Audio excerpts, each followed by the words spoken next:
بسم الله الرحمن الرحيم.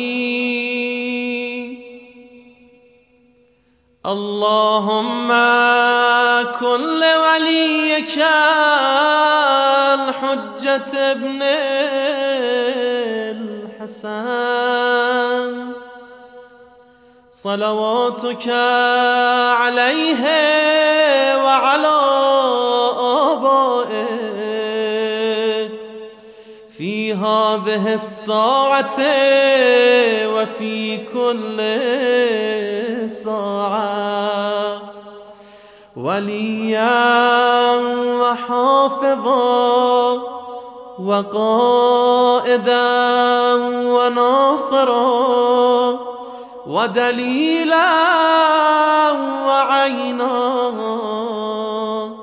حتى تسكنه أرضك طوعا وتمتعه فيها طويلا.